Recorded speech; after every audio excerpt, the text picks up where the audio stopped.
नमस्कार साथियों, स्वागत करता हूं क्वांटम क्लासेस के यूट्यूब प्लेटफॉर्म पे।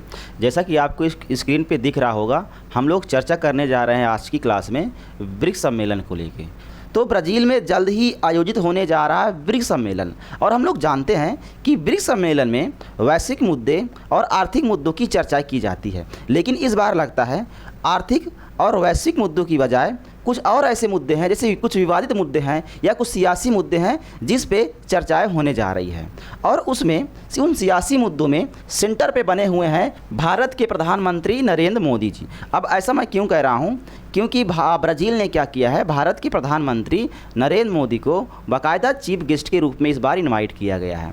मतलब ये कि इस बार हम एक सदस्य की तरह नहीं, एक निर्णायक शक्ति की तरह हम लोग वहाँ पे भारत को रिप्रेजेंट करने वाले हैं। क्या कुछ ऐसे सियासी मुद्दे हैं जिनकी चर्चाएं ब्रिक्स सम्मेलन में होने वाली है, उस पर हम लोग बात करने वाले हैं।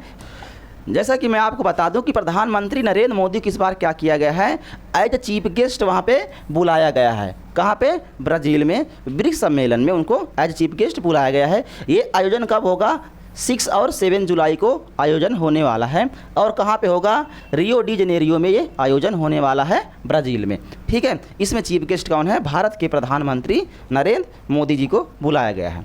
दूसरी बात देखो, मैं आपको बता दूं, जो ब्राज़ील के राष्ट्रपति हैं लूला दा सिल्वा ने, उन्होंने क्या किया है, इस आयोजन के बाद जो ब्रिक्स सम्मेलन हो रहा है ब्राज़ील में, उस आयोजन के बाद क्या किया गया है, प्रधानमंत्री नरेंद्र मोदी को स्टेट डिनर पे आयोजित किया है मुख्य अतिथि के रूप में। उन्होंने क्या किया है, स्टेट डिनर के रूप में जितने भी सदस्य देश वहाँ पे जाएंगे, उनके जो स्टेट को रिप्रेजेंट कर रहे हैं, उन सदस्यों को क्या किया गया है, डिनर के लिए इनवाइट किया गया है आयोजन के बाद। लेकिन उस डिनर में प्रधानमंत्री नरेंद्र मोदी को क्या किया गया है, मुख्य अतिथि के रूप में क्या किया गया है, निमंत्रित किया गया है।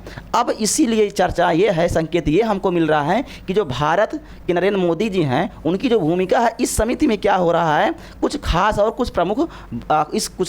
कुछ प्रमुख रहने वाली है। ठीक है, भारत के प्रधानमंत्री नरेंद्र मोदी की इस आयोजना में कुछ खास भूमिकाएं होने वाली है। निर्णायक शक्ति के रूप में हम क्या कर रहे हैं, भारत को रिप्रेजेंट कर रहे हैं। आगे हम लोग चर्चा करते हैं। पहला पॉइंट मैं आपको डिस्कस कर रहा हूं कि मैंने कहा कि वैश्विक और आर्थिक बातों को छोड़ के और भी कुछ चीज़ें वहाँ पे चर्चाएं होने वाली हैं, जो कुछ विवादित मुद्दे हैं। जैसा कि पहला मुद्दा है यहाँ पे, पहला पॉइंट अगर मैं आपको बता दूं कि जो रूस है, ब्रिक्स सम्मेलन का क्या है, एक सदस्य देश है। ठीक है, लेकिन जो पुतिन है, जो रूस के राष्ट्रपति हैं, क्या इस बार वो ब्रिक्स सम्मेलन में जाएंगे अपने देश को रिप्रेजेंट करने या नहीं जाएंगे, ये सबसे बड़ा मुद्दा है। अगर नहीं जाएंगे तो क्यों नहीं जा रहे हैं, क्या रीज़न है? जैसा कि हम लोग जानते हैं, यूक्रेन के साथ पुतिन का क्या हो रहा था, अभी तक युद्ध चल रहा था रूस का। ठीक है, उसमें क्या हुआ है, एक होता है ICC, इंटरनेशनल क्रिमिनल कोर्ट, उसने क्या किया है, पुतिन को दोषी पाया है। दोषी क्यों पाया है? कहा जा रहा है भाई इंटरनेशनल क्रिमिनल कोर्ट के द्वारा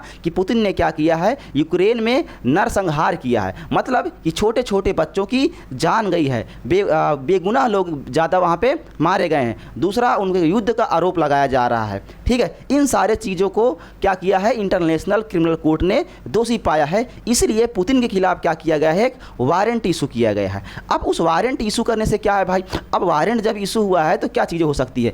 अब अगर राष्ट्रपति पुतिन अगर ब्राज़ील में जा रहे हैं अपने देश को रिप्रेजेंट करने के लिए ब्रिक्स सम्मेलन में, तो होगा क्या, जो ब्राज़ील है, ब्राज़ील जो है उसका सदस्य देश है। अब अगर ब्राज़ील में जाएंगे रूस के राष्ट्रपति पुतिन, तो होगा क्या, एक प्रेशर बनेगा ब्राज़ील के ऊपर कि अब राष्ट्रपति अगर आए हैं पुतिन, तो उनको क्या किया जाए, वहाँ पे गिरफ्तार किया जाए। और ऐसे में अगर राष्ट्रपति पुतिन को गिरफ्तार कर लिया जाएगा तो एक बहुत बड़ा मुद्दा बन जाएगा। इसीलिए जो रूस के राष्ट्रपति हैं पुतिन, इस बार ब्रिक्स सम्मेलन में अपने देश को रिप्रेजेंट करने नहीं जा रहे हैं। दूसरी बात, अगर मान लो पुतिन जा रहे हैं तो हम जानते हैं कि भारत के साथ रूस का बहुत अच्छा रिश्ता रहा, इसमें कोई डाउट नहीं है, रूस का बहुत अच्छा रिश्ता है भारत के साथ। तो अब इस इतने बड़े मंच पे अगर रूस के राष्ट्रपति और भारत के प्रधानमंत्री नरेंद्र मोदी जाके एक दूसरे से मिलेंगे, तो इस पे क्या होगा, जो पश्चिमी देश हैं वो क्या करेंगे, सवाल खड़ा करेंगे, एक बवाल पैदा करेंगे कि जो भारत के प्रधानमंत्री नरेंद्र मोदी हैं उनसे क्यों मुलाकात कर रहे हैं, एक बड़े मंच पे। पे तो एक सवाल उठेगा, प्रधानमंत्री पर एक सवाल उठेगा और भारत पे एक सवाल उठने वाला है। इसीलिए क्या है, पुतिन ने क्या किया है, एक बड़ा फैसला लिया है, वो इस बार ब्रिक्स सम्मेलन में अपने देश को रिप्रेजेंट करने के लिए नहीं जा रहे हैं। इनके खिलाफ क्या है, आईसीसी में एक वारंट इशू हुआ है। तो सबसे बड़ा सवाल है कि वहाँ पे जाएंगे कि नहीं जाएंगे। तो इस बार राष्ट्रपति पुतिन उस सम्मेलन में भाग नहीं लेने वाले हैं। ठीक है, ये कुछ चीज़ें हैं। आगे देखते हैं क्या है दूसरा पॉइंट। अगर मैं आपको बता दूं, चीन और भारत का क्या तनाव है। अब चीन और भारत का क्या तनाव है, देखो हमें पता है कि हमारा LAC को लेके बहुत ज़्यादा विवाद रहता है चाइना के साथ। जैसे अरुणाचल प्रदेश में हो गया, या कुछ जैसी जगह है, अरुणाचल प्रदेश हो गया, लद्दाख हो गया, यहाँ पे हमारा उनके साथ सीमा का विवाद चल रहा है, लगातार सीमा का विवाद चल रहा है। शांति समझौते की बात नहीं हो रही है। ना तो चाइना को हमारे पर ट्रस्ट है, ना हमको चाइना पे ट्रस्ट है। इसीलिए जो विवाद है ये लंबा खिंच रहा है, इस पर कोई सलूशन या कोई समाधान निकलने का नाम नहीं ले रहा है। ठीक है, ये कुछ विवाद है। और दूसरी बात, एक विवाद ये सामने निकल के आया कि जो राष्ट्रपति हैं चाइना के, वो यहाँ पे मैं आपको दिखा रहा हूँ, ये रोते हुए क्यों दिखाई दे रहा है। अब इनको रोते हुए इसलिए यहाँ पे मैंने दिखाया है क्योंकि जो प्रधानमंत्री हैं भारत के, उनको क्या किया, ब्राज़ील ने इनवाइट किया एज ए चीफ गेस्ट। तो इस पर क्या हुआ है, इनको तकलीफ़ हो गई है कि भाई प्रधानमंत्री नरेंद्र मोदी जो भारत के हैं, उनको एज ए चीफ गेस्ट क्यों बुलाया गया है, हमको क्यों नहीं बुलाया गया है। इसीलिए इन्होंने क्या अपना बयान दिया है कि इस बार हम अपने देश को ब्रिक्स में रिप्रेजेंट करने नहीं जा रहे हैं, जबकि चाइना ब्रिक्स का एक सदस्य देश है, लेकिन ये नहीं जाएंगे। अब ये क्यों नहीं जाएंगे, क्योंकि इनको दिक्कत है कि भारत के प्रधानमंत्री नरेंद्र मोदी को एज ए चीफ गेस्ट क्या किया है, ब्राज़ील ने इनवाइट किया है, इसलिए इनको दिक्कत है। इसलिए ये क्या कर रहे हैं, नहीं जा रहे हैं। इनका बयान है कि हम कई बार ब्राज़ील के जो राष्ट्रपति हैं उनसे मिल चुके हैं, तो हम बार बार उनसे मिलना नहीं चाह रहे हैं। तो इसीलिए जो चाइना के विदेश मंत्री हैं वो हो सकता है ब्राज़ील में अपने देश को रिप्रेजेंट करेंगे। तो इसीलिए इनके आंसू आ रहे हैं, इनके आंसू आप देख सकते हैं। आगे हम एक तीसरा पॉइंट की बात करने जा रहे हैं भाई। तीसरा पॉइंट ये है कि ब्राज़ील और भारत की विचारधाराओं में क्या अंतर है। तो तीसरा जो सबसे बड़ा मुद्दा है, ब्राज़ील सरकार वामपंथी है और भारत की सरकार क्या है, दक्षिणपंथी है। भाई वामपंथी क्या होता है, दक्षिणपंथी क्या होता है। वामपंथी का मतलब होता है ऐसी सरकार जो सामाजिक समानताओं को मानती है, जैसे गरीबी और अमीरी का जो एक खाई बना हुआ है उसको कम करने का काम करती है। और क्या करना चाहती है सरकार, वहाँ की निरंतर, मतलब सरकार अपने पे क्या करना चाहती है, वहाँ नियंत्रण रखना चाहती है। जैसे कि मान लो हम लोग जैसे स्वास्थ्य हो गया, शिक्षा हो गया, रोजगार हो गया, ज़मीन हो गया, कुछ संसाधन हो गए, उस पर क्या करती है सरकार, नियंत्रण करती है। जो ब्राज़ील की सरकार है उनका नियंत्रण होता है। ठीक है, वहाँ पे क्या प्राइवेटाइजेशन का काम नहीं है। सब जो इंपॉर्टेंट चीज़ें हैं, जो रिसोर्सेज हैं, वहाँ पे क्या होता है, उस सरकार का ज़्यादा से ज़्यादा नियंत्रण होता है। तो ऐसी सरकार को हम लोग बोलते हैं कि वो वामपंथी सरकार है। तीसरा चीज़ वामपंथी सरकार में ये होता है कि जो पूंजीवाद है, पूंजीवादी है, जो मतलब बिजनेसमैन है, उनसे क्या करती है सरकार, टैक्स ज़्यादा लेती है। और टैक्स लेने के बाद क्या करती है, जो वहाँ के गरीब हैं उनके लिए कोई नई नई योजनाएँ लाई जाती है। ठीक है, तो ये वामपंथी सरकार का कुछ काम है। और दक्षिणपंथी सरकार, जो भारत की सरकार दक्षिणपंथी बताया गया है, तो दक्षिणपंथी सरकार का मतलब होता है कि ऐसी सरकार जो अपनी परंपराओं को, धर्म को और जातिवाद को या इन सब चीज़ों को क्या करे, वो बढ़ावा दे, अपने राष्ट्रवाद को क्या करे, वो बढ़ावा दे। उस सरकार को हम लोग क्या बोलते हैं कि वो दक्षिणपंथी सरकार है। जैसे कि भारत में कहा जाता है कि बीजेपी सरकार है, जो परंपरा को, राष्ट्रवाद को, धर्म को क्या कर रही है, बढ़ावा दे रही है। ठीक है, तो ऐसी सरकार को हम लोग बोलते हैं दक्षिणपंथी सरकार। ये कुछ विचारधाराओं की सोच है। अब अलग अलग विचारधारा वाले अगर मान लो एक बड़े मंच पे जा रहे हैं, तो हो सकता है उसमें कुछ विवाद हो जाए। ठीक है, तो ऐसा कुछ होने वाला नहीं है, लेकिन एक बात बताई जा रही है कि कुछ ऐसे विवाद हो सकते हैं विचारधाराओं में।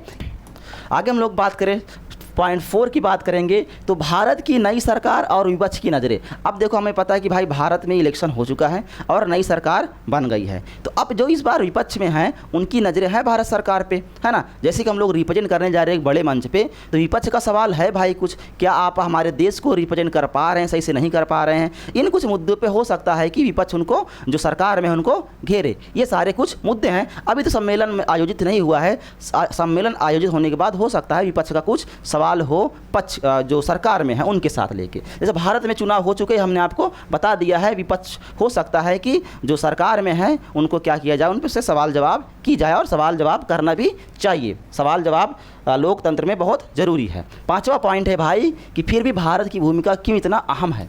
भाई इस ब्रिक्स सम्मेलन जो है उसमें भारत की भूमिका इतनी अहम क्यों होने वाली है। भारत आज दुनिया की 5वीं अर्थव्यवस्था है ना। भारत जो है दुनिया की 5वीं नहीं 4थी अर्थव्यवस्था हो गई है, यहाँ पे थोड़ा सा मिस्टेक हुआ है, ठीक है। और ब्रिक्स में भारत की मौजूदगी अब सिर्फ एक सदस्य की नहीं है, यह एक निर्णायक शक्ति बन चुका है। हम एक निर्णायक शक्ति बन गए हैं। हम क्या कर रहे हैं, दक्षिण भारत को रिप्रेजेंट करने जाए, दक्षिण जितने भी देश हैं हम उनको रिप्रेजेंट कर रहे हैं, उनकी आवाज़ बन के इस बार हम लोग ब्रिक्स सम्मेलन में जा रहे हैं। वैश्विक दक्षिण की आवाज़ है इस बार हम लोग, और यही कारण है कि मोदी जी को लेकर चाहे जितना भी विवाद हो, उनकी मौजूदगी जो है उस एक भारी मंच पे बहुत ही ज़रूरी होने वाली है। विवाद तो है बहुत सारा कि हो सकता है मोदी जी नहीं जाएंगे ब्रिक्स सम्मेलन में, लेकिन उनको जाना चाहिए चाहे जितना विवाद हो, क्योंकि ये बहुत ज़रूरी है उनके लिए, उनकी मौजूदगी बहुत ज़रूरी है। तो आज की क्लास में बस यहीं तक। अब मिलेंगे एक अगली क्लास में, लेकिन अगर आपने हमारे चैनल को सब्सक्राइब नहीं किया है तो सब्सक्राइब करेंगे और अपने दोस्तों के साथ इस वीडियो को ज़्यादा से ज़्यादा शेयर करेंगे। अगर आप सब्सक्राइब करते हैं या वीडियो को लाइक करते हैं तो हमें इस चीज़ से हौसला मिलता है, ताकि हम लोग और ऐसे ही मज़ेदार वीडियो बनाते रहें। अब मिलते हैं अगली वीडियो में, तब तक के लिए जय हिंद, जय भारत।